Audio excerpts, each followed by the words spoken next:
Bismillahirrahmanirrahim. Assalamualaikum warahmatullahi wabarakatuh. Alhamdulillahi wassalatu wassalamu ala rasulillah. Asyhadu an la ilaha illallah wa asyhadu anna muhammadan abduhu wa rasuluhu wa la nabiyya ba'dahu. Allahumma salli wa sallim wa barik ala sayyidina Muhammadin wa ala alihi wa ashabihi wa man tabi'ahum bi ihsanin ila yaumiddin. Jamaah sekalian yang dirahmati Allah, mari kita awali majlis ini dengan bacaan basmalah bersama-sama. Bismillahirrahmanirrahim. Kita bersyukur kehadirat Allah Subhanahu wa taala, bersyukur atas karunia-karunia Allah. Mudah-mudahan Allah limpahkan keimanan, kekuatan untuk mengamalkan dan membuktikan keimanannya itu, dan terus-menerus bisa kita lakukan, dan mudah-mudahan istiqomah di dalamnya dan sampai akhir hayat kita ditutup dengan husnul khatimah. Sebelum kita sampaikan di subuh pagi hari ini, melanjutkan pelajaran kita pada waktu yang lalu, masih di dalam suratul Kahfi. Kalau pada bulan lalu tentang keutamaannya, keutamaan membaca suratul Kahfi secara keseluruhan, yang Allah akan berikan cahaya dari mulai telapak kakinya sampai kepada ananis sama, yaitu langitnya Allah Subhanahu wa taala. Dan barang siapa yang membaca asratul fi suratil Kahfi, maka dia akan usima min fitnatud dajjal. Fokus pada subuh pagi hari ini, kita akan membaca 10 ayat di suratil Kahfi ini. Mudah-mudahan semuanya dilindungi oleh Allah Subhanahu wa taala. Kalau di surat Al-Kahfi, surat yang ke-18 yang ada 110 ayat itu, mudah-mudahan para jamaah sekalian senantiasa mendapatkan perlindungan dari fitnatul dajjal. Amin ya rabbal alamin. Sebelum kita mulai, mari kita sama-sama berdoa. Doa ini telah diajarkan oleh guru-guru kami ketika akan memulai ta'lim. Mudah-mudahan yang berkumpul semuanya dilindungi oleh Allah, yang sedang bertaklim semuanya mendapatkan barokah dari ilmunya, dan kemudian kelak nanti bisa menyampaikan kepada saudara-saudaranya yang lain. Mari kita baca doanya, mudah-mudahan pertemuan ini dirahmati oleh Allah. Bismillahirrahmanirrahim. Allahumma ja'alna istima'an marhuma waj'al tafarruqna min ba'dihi tafarruqan ma'suma. Allahumma ya muqallibal qulub sabbit qulubana ala dinika wa ala ta'atika ya arhamar rahimin. Allahumma inni a'udzubika min ilmin la yanfa' wa min qalbin la yakhsha wa min nafsin la tasba' wa min du'ain la yustajabu lah. Ada keterangan yang lain, wa min da'watin la tustabalah. Jamaah sekalian yang dirahmati Allah, di subuh pagi hari ini insyaallah kita review sedikit pelajaran yang lalu, yaitu kita sudah mengawali surat yang awalnya adalah Alhamdulillah, termasuk di dalamnya suratul Fatihah, suratul An'am, dan suratul Kahfi ini. alhamdulillah adalah bentuk sana, yaitu tahmid, bentuk rasa syukur. Bentuk rasa syukurnya itu atas dua hal, yaitu diturunkannya Al-Quran sebagai petunjuk manusia yang telah diturunkan kepada hambanya, yaitu mengutus Rasul baginda Nabi besar Muhammad SAW.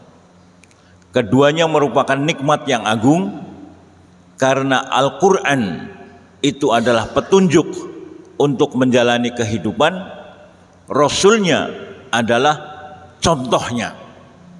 Jadi apabila kita melakukan sesuatu, contohnya itu ada, tuntunannya ada, maka akan mudah kita untuk mengamalkannya.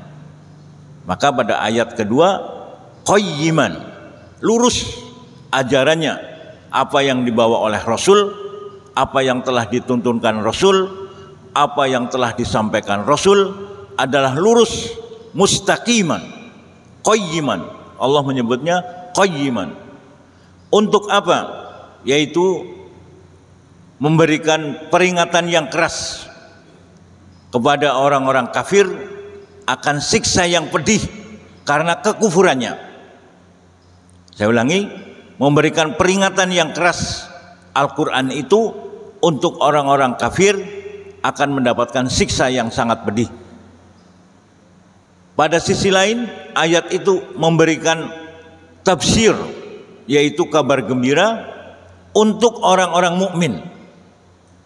Kalau tadi memberi peringatan keras untuk orang kafir, menuntun dan memberi kabar gembira untuk orang mukmin. Orang mukmin yang membuktikan keimanannya dengan amal soleh.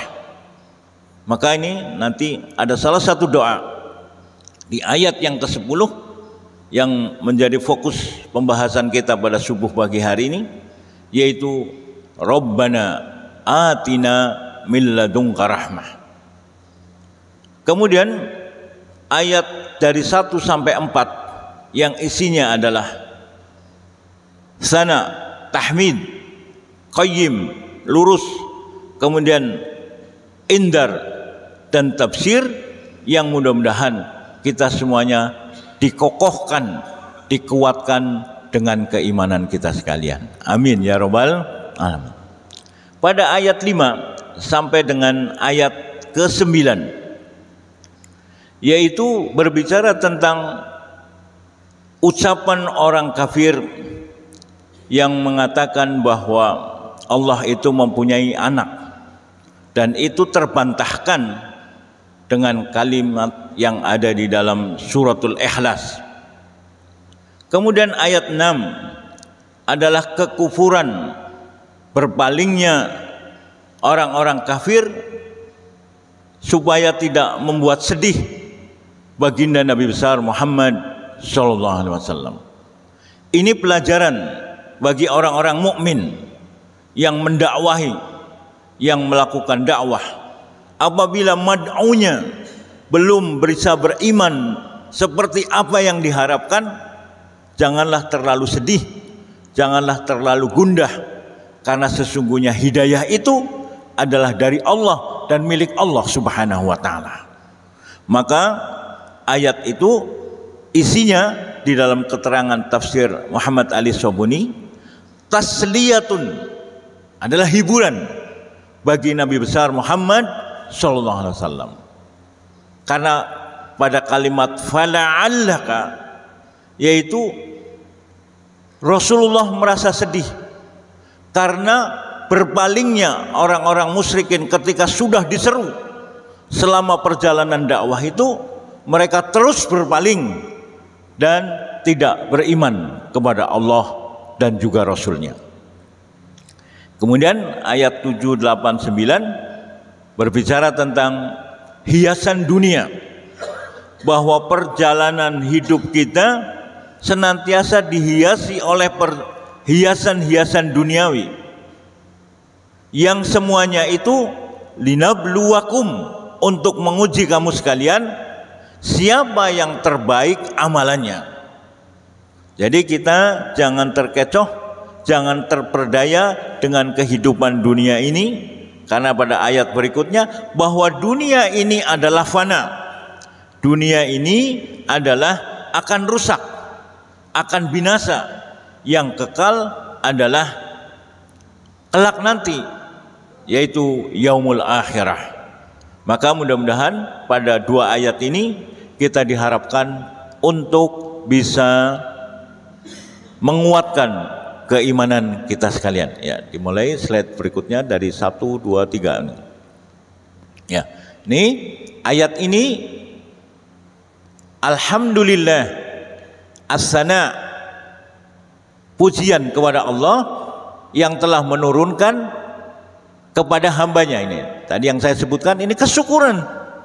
Allah telah mengutus baginda Nabi besar Muhammad sallallahu alaihi wasallam dan menurunkan Alkitab Al-Qur'an agar untuk menjadi petunjuk manusia. Coba ayat keduanya. Ayat keduanya. Nah, itu yang kami sebutkan tadi, qayyiman. Qayyiman adalah lurus untuk memberi peringatan yang keras kepada orang-orang yang kafir, yang musyrik. Tapi sebaliknya memberikan kabar gembira kepada siapa?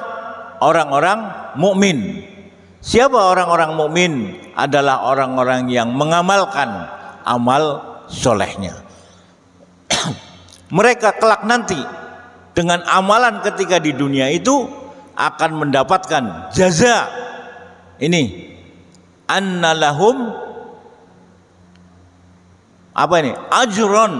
Pada pelajaran-pelajaran yang telah lalu, yang disebut ajron adiman adalah surganya Allah Subhanahu wa taala.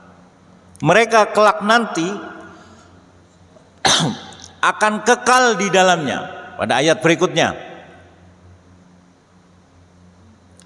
makisina fihi abada. Orang-orang mukmin yang telah beramal soleh nanti akan mendapatkan jaza pahala dari sisi Allah Subhanahu wa taala, akan kekal di dalamnya. Ini yang kami tadi ucapkan di dalam prolog, bahwa mudah-mudahan kita dikuatkan keimanannya oleh Allah Subhanahu wa taala, dan sampai dengan akhir hayat kita ditutup dengan husnul khatimah, masih berada di jalan yang lurus. Amin ya rabbal alamin. Ini yang menjadi pelajaran kita sampai ayat yang keempat. Satu lagi. Wa yundirul ladzina qalu ittakhadallahu walada. Lebih memberi peringatan yang keras kepada orang-orang yang mengatakan bahwa Allah itu mempunyai putra, mempunyai keturunan, mempunyai anak, sehingga mereka menyembah putranya itu. Kesalahannya di situ. Bagaimana kesalahannya? Pada ayat berikutnya. Malahum bihi min ilmin, bahwa ucapan mereka itu tidak didasari dengan ilm, karena hanya mengucapkan, menirukan orang-orang tuanya sebelumnya, dan kalimat itu adalah sangat buruk yang keluar dari mulut-mulut mereka yang mengatakan bahwa Allah itu mempunyai anak dan keturunan. Wa yaquluna, dan mereka mengucapkan itu hanya kebohongan semata. Jadi orang-orang yang mengatakan bahwa Allah punya anak itu pasti bohong. Dan kalau ditanya lebih jelas lagi, mereka ragu-ragu di dalamnya. Ragu-ragu di dalamnya. Keterangan berikutnya, di ayat berikutnya. Karena banyak sekali yang ingkar terhadap apa yang diajarkan oleh Rasulullah Sallallahu Alaihi Wasallam. Ini ayat ini menjelaskan agar Rasulullah tidak bersedih dengan apa-apa yang dilakukan oleh orang musyrik dan orang-orang kafir apabila lari ataupun meninggalkan dakwahnya Rasulullah Sallallahu Alaihi Wasallam. Ini ayat yang tadi saya sebutkan tasliyah, sebagai hiburan bagi Kanjeng Nabi besar Muhammad sallallahu alaihi wasallam. Ayat berikutnya, 2 ayat kan, tentang hiasan dunia. Inna ja'alna ma'alal ardi zinatan laha linabluwahum ayyuhum ahsanu amala. Kalau tadi di ayat 2 agar orang-orang itu beriman dan membuktikan amal soleh. Amal soleh sampai mana? Sampai kepada tingkat ahsanu, yang terbaik. Bahwa hiasan dunia ini yang baik perak ataupun emas, perhiasan-perhiasan dunia ini untuk menguji manusia siapa yang nantinya akan terbaik amalannya. Yang terbaik amalannya. Jadi kalau yang sudah diberikan hidayah oleh Allah, bisa beramal soleh, diberi kekuatan iman oleh Allah, dan bisa membuktikan keimanannya itu dengan amal soleh, mudah-mudahan berproses sedikit demi sedikit pada tingkat ahsanu amala. Nanti Bapak baca ulang-ulang ini pada ayat ini, mudah-mudahan kita sampai kepada ahsanu amala. Amin ya rabbal alamin. Berikutnya, inna ja'alna ma'alal ardi zinatan laha linabluwahum ayyuhum ahsanu amala. Ayat 8, wa inna laja'iluna ma'alaiha sa'idan juruza. Masih kaitannya dengan dunia, bahwa kelak nanti ini perumpamaan bahwa akan habis, akan sirna, akan binasa apa-apa yang ada di dunia dan seisinya ini. Maka kita harus mengimani bahwa agar tidak terberdaya dengan kehidupan dunia yang fana ini, karena ada batasnya, karena ada waktunya, dan pasti akan kembali kepada Allah Subhanahu wa taala. Ini ayat menguatkan kepada kita sekalian untuk yakin dan beriman akan adanya yaumul qiyamah, yaumul akhirah, yaumul hisab, yaumul hasyr, dan di mana manusia akan dihitung amalnya masing-masing. Pada ayat 9, ini ayat berikutnya, Faisal, ayat berikutnya, Bang.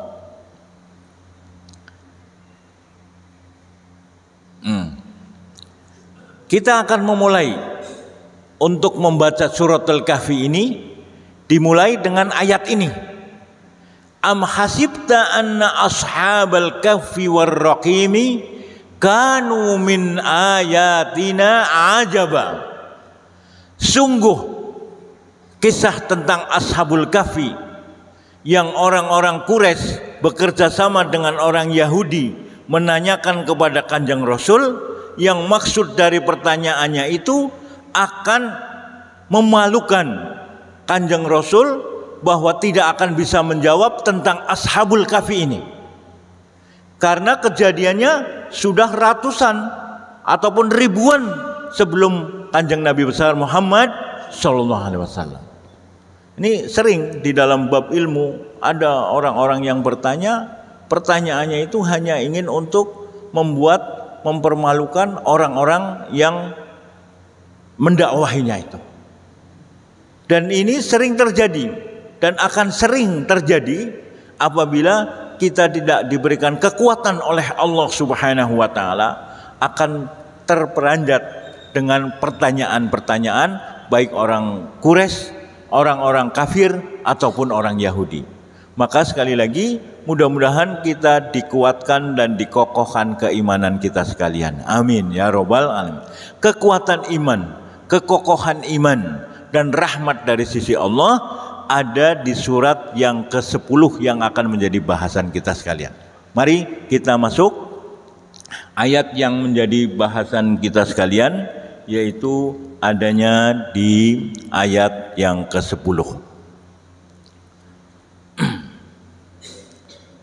Bismillahirrahmanirrahim. Kita masuk kepada ayat yang ke-10.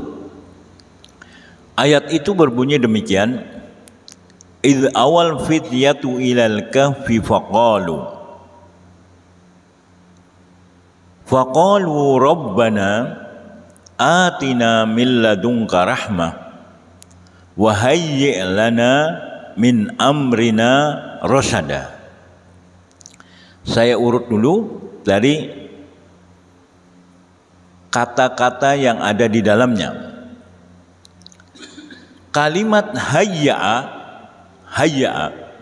yuhayyi'u artinya adalah hayya'a syai'un, yaitu mempersiapkan segala sesuatu. Kemudian aslaha wa rattaba, memperbaiki dan juga menata. Masya Allah nih. Kita urut dulu dari kata hayya'a dulu, yaitu artinya hayya'a syai', mempersiapkan segala sesuatunya. Kemudian aslaha, memperbaiki, dan rattaba adalah menata. Kalimat ini termasuk di dalam doa yang sangat ampuh ketika menghadapi kesulitan-kesulitan, apalagi tekanan orang yang berkuasa. Karena kelak nanti salah satu ciri khas Raja Daqyanus itu adalah membantai orang-orang yang tidak mau mengatakan bahwa Daqyanus itu adalah Tuhan. Fitnah ini adalah fitnah keimanan, menguji seseorang agar tetap mempertahankan keimanan yang ada di dalam dirinya itu. Siapa tahu kelak nanti kita akan menghadapi itu, karena fitnah Dajjal itu selama ini sedang berproses, sedang berlangsung. Di negeri-negeri lain sudah terjadi seperti itu, pemaksaan agar seseorang itu murtad. Bahkan pada negeri-negeri lain sudah membantai orang-orang mukmin.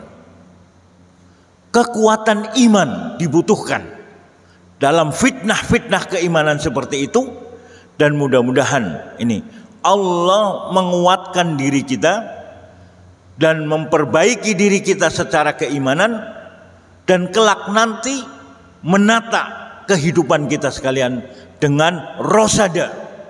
Rosada adalah hidayah dari sisi Allah Subhanahu wa taala, yaitu kewajiban seorang mukmin saat ini adalah hendaknya bertadabbur, bertafakkur fi jami'il ayatil Qur'anil Karim. Wajib bagi kita untuk bertadabbur, untuk bertafakkur dan mengamalkan ayat-ayat Al-Quran itu. Mari kita coba tanya kepada diri kita masing-masing. Setelah kita berumur dan dikaruniai oleh Allah umur sampai saat ini, diberikan kesehatan, seberapa banyak yang sudah kita baca, seberapa banyak yang baru kita mulai, seberapa banyak yang sudah kita murojaahkan. Syukur-syukur ini sebagian kawan-kawan sudah ada mulai yang menghafalnya, dan mudah-mudahan kelak nanti banyak yang mengajarkan kepada orang lain. Karena khairukum man ta'allamal Qur'ana wa 'allamahu. Sebaik-baiknya orang yang belajar Al-Qur'an yaitu mengajarkan setelah belajar Al-Quran itu. Kita doakan mudah-mudahan ini para jamaah sekalian termasuk orang-orang yang belajar Al-Quran dan kemudian mengamalkan Al-Quran, seterusnya mengajarkan Al-Quran. Amin ya Rabbal Alamin. Kenapa yang dimintakan adalah rasyada, hidayah? Karena hudan, petunjuk itu adalah miftahun ila tariq al-ilmu wal ma'rifah. Hidayah itu akan mengantarkan kepada kita senang menuntut ilmu. Terlebih lagi nanti setelah ilmu adalah hikmah. Setelah hikmah ada ma'rifah. Nanti setelah mereka menuntut ilmu, tahu dengan hikmah-hikmahnya, tahu dengan ma'rifahnya, maka akan muncul keyakinan kepada Allah Subhanahu wa taala. Ini prosesnya, tahapan-tahapannya. Maka mudah-mudahan para jamaah sekalian, setelah rajin untuk menuntut ilmu, bertafakkur, bertadabbur dengan Al-Quran, diberi kekuatan oleh Allah, bisa membaca hikmah-hikmahnya. Karena barang siapa yang telah diberikan hikmah oleh Allah, sesungguhnya telah diberikan kebaikan-kebaikan yang banyak. Maka ini doa yang sangat dahsyat dari Ashabul Kahfi ini adalah, saya maju, yang pertama yaitu memohon kepada Allah Subhanahu wa taala. Al-fityah adalah jamak daripada fata. Fata pemuda satu, fityah pemuda yang lebih dari 3. Ketika masuk ke dalam ghar, ke dalam gua itu, mereka mengucapkan. Nih kalau kita saat ini mungkin nggak harus ke guanya. Yang paling mirip dengan gua itu apa? Masjid, Pak. Apa rahasianya nih? Subhanallah.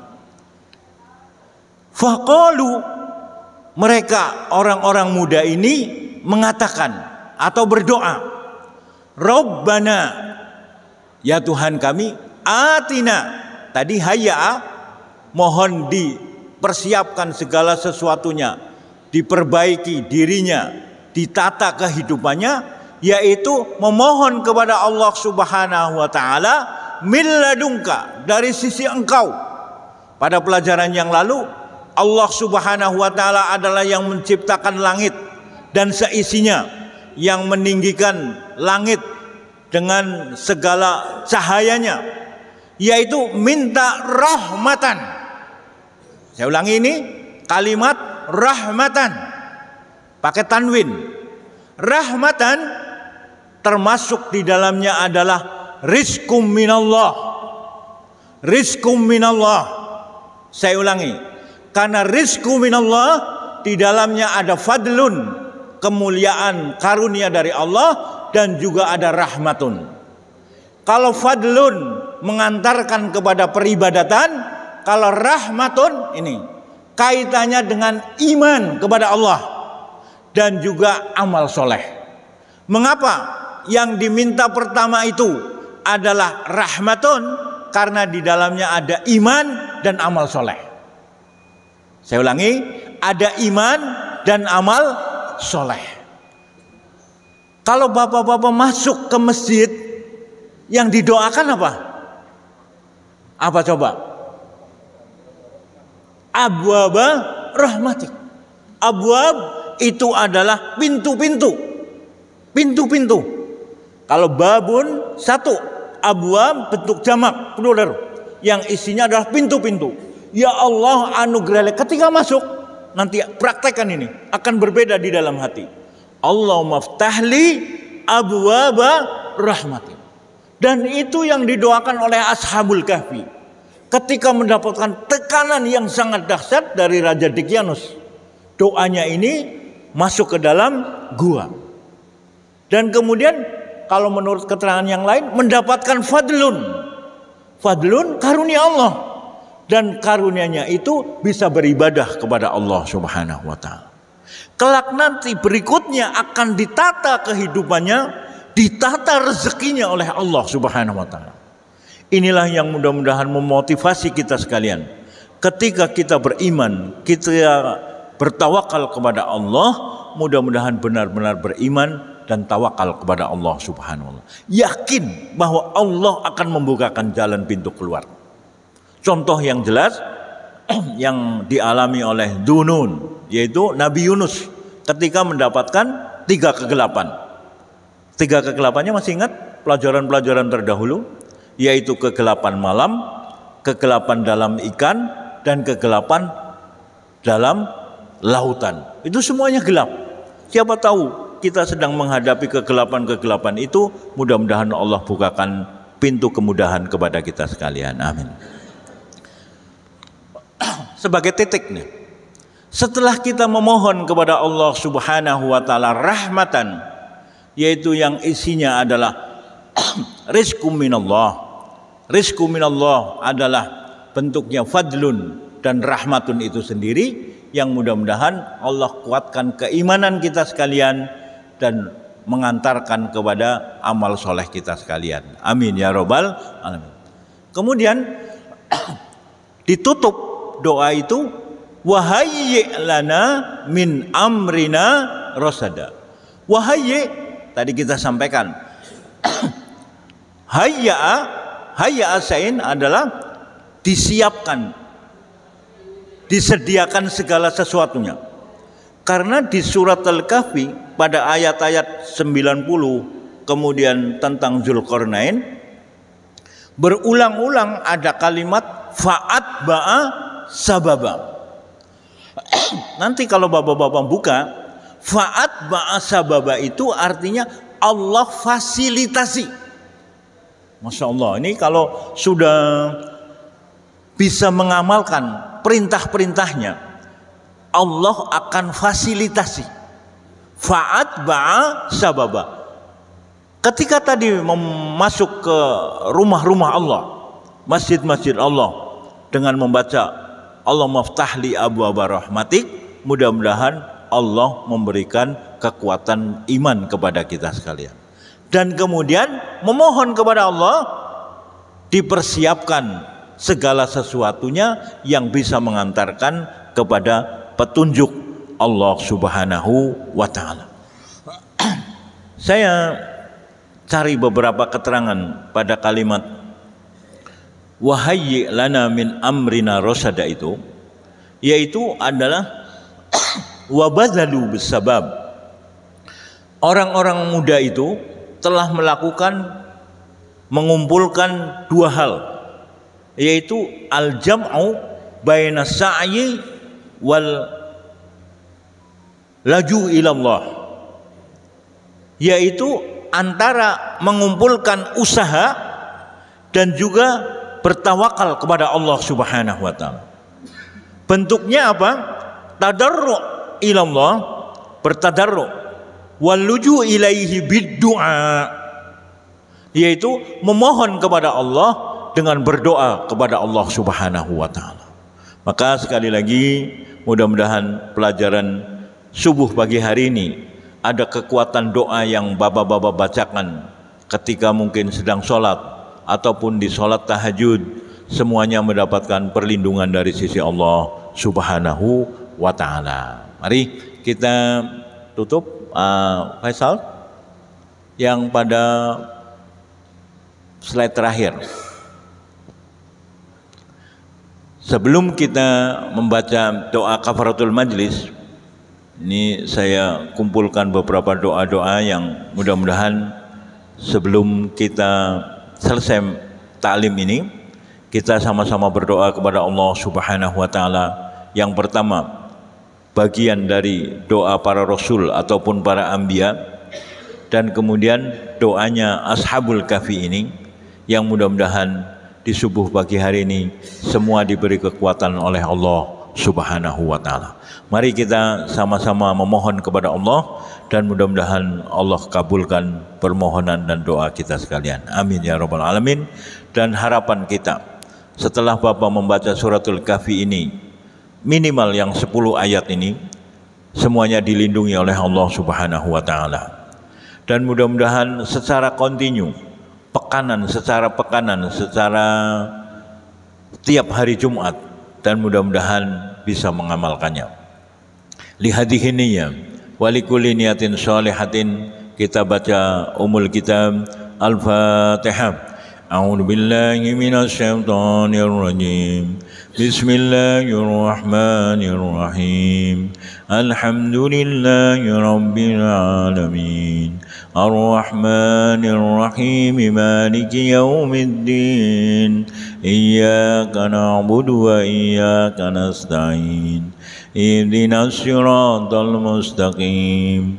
Siratal ladzina an'amta 'alaihim ghairil maghdubi 'alaihim waladdallin. Bismillahirrahmanirrahim. Allahumma salli wa sallim wa barik ala sayyidina Muhammadin sayyidul awwalin wal akhirin wa an kulli sahabati rasulillahi ajma'in hamdan yuwafi ni'amahu wa yukafi'ul mazida. Ya Rabbana lakal hamdu kama yanbaghi li jalalika wajhikal karim wa 'azimi sultanik. Allahumma firril mu'minin wal mu'minat wal muslimin wal muslimat al ahya'i minhum wal amwat innaka sami'un qaribun mujibud da'wat ya qadiyal hajat ya qadiyal muhimmat. Allahumma a'inna ala dzikrika wa syukrika wa husni ibadatika. Rabbana dhalamna anfusana wa in lam taghfir lana wa tarhamna lanakunanna minal khasirin. Allahumma rabbana atina min ladunka rahmah wa hayyi' lana min amrina rasada. Rabbana atina min ladunka rahmah wa hayyi' lana min amrina rasada. Rabbana ighfir lana wa liwalidayna warhamhuma kama rabbayana shighara. Rabbana atina min ladunka rahmah wa hayyi' lana min amrina rasada. Rabbana atina fid dunya hasanah wa fil akhirati hasanatan wa qina adzabannar. Subhana rabbika rabbil izzati amma yasifun wa salamun ala mursalin walhamdulillahi rabbil alamin. Dalam keterangannya, apabila Allah telah memperbaiki diri seseorang kemudian memberikan hidayah dan hidayahnya itu mengantarkan keimanan, keimanannya itu bisa